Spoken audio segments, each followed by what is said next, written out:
একজন সম্মানিত শিক্ষক সিনিয়র ব্যক্তি তিনি ঘরোয়া মিটিংয়ে বলছেন এই প্রোগ্রাম হতে দেব না কোনোভাবেই। এই প্রোগ্রামটা যেমন করে না হওয়ার জন্য যা যা করা হয়েছিল সবটাই চেষ্টা করা হয়েছে।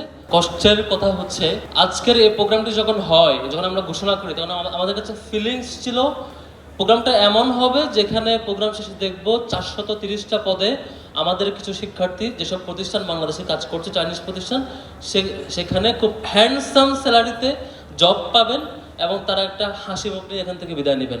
একটা সুন্দর প্রোগ্রাম, বাট এই প্রোগ্রামটাকেও একটা বড় চ্যালেঞ্জের মুখোমুখি পড়তে হবে আমরা কখনোই কল্পনা করি নাই। আমরা যখন আমি কিছু কথা বলার ইচ্ছা ছিল না, শুধুমাত্র আপনারা যাতে জানেন, আপনারা যারা আসছেন তারা যাতে বুঝতে পারেন প্রোগ্রামটা এমনি এমনি হয় নাই বা এখানে কি কি চ্যালেঞ্জ ছিল একটু জানবার জন্য কিছু শেয়ার করে আমি শেষ করবো আমার বক্তব্য। আপনারা জানেন ডাকসুর পক্ষ থেকে এর আগে আমাদের একটা আইসিটি মন্ত্রণালয়ের সাথে একটা চুক্তি ছিল, একটা এমইউ ছিল, যেটা আমাদের প্ল্যান ছিল যে 5-6 মাসের মধ্যেই প্রত্যেকটা হলে কম্পিউটার ল্যাব হবে এবং শিক্ষার্থীরা সেখানে ট্রেনিং পাবে, শিক্ষার্থীরা উপকৃত হবে। এই ছিল আমাদের প্ল্যান। কিন্তু বর্তমান পরিবেশ চেঞ্জ হওয়ার পরে, অর্থাৎ ফেব্রুয়ারির পরে আমরা দেখি সেই প্রজেক্টটি আর চলমান নাই, সেটি ক্যান্সেল। আমরা জিজ্ঞেস করছিলাম, স্যার এই প্রোগ্রামটা তো কম্পিউটার ল্যাব তো 18টা হলে যাবার কথা, এটি তো আমাদের অফিসে যাবে না, ডাকসুর অফিসে যাবে না, আমরা বাড়ি নিয়ে যাব না, শিবিরের অফিসে যাবে না, তাহলে এটা ক্যান্সেল হলো কেন?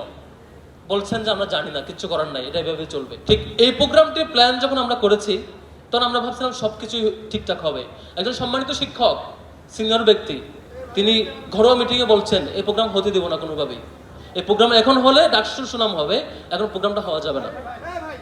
এই হচ্ছে মানে অবস্থা।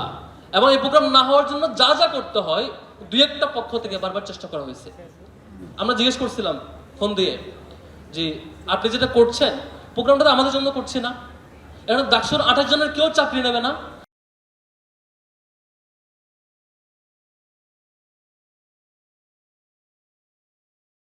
তারপরে সেম ভাবে সরকারের পক্ষ থেকে আজকে এখানে একজন মন্ত্রী আসবার কথা, আপনারা নিশ্চয়ই জানেন, আপনারা দেখতে পাচ্ছেন তিনি আসেন নাই। এই প্রোগ্রামটা যেমন করে না হওয়ার জন্য যা যা করা হয়েছিল সবটাই চেষ্টা করা হয়েছে। তবে আলহামদুলিল্লাহ প্রোগ্রাম হয়েছে। আমি এটার জন্য ধন্যবাদ জানাবো চাইনিজ এম্বাসি এবং কনফুসিয়াস ইনস্টিটিউট, এবং স্পেশালি থ্যাঙ্কস জানাবো আমাদের আন্তর্জাতিক সম্পাদক খান জসিমউদ্দিনকে।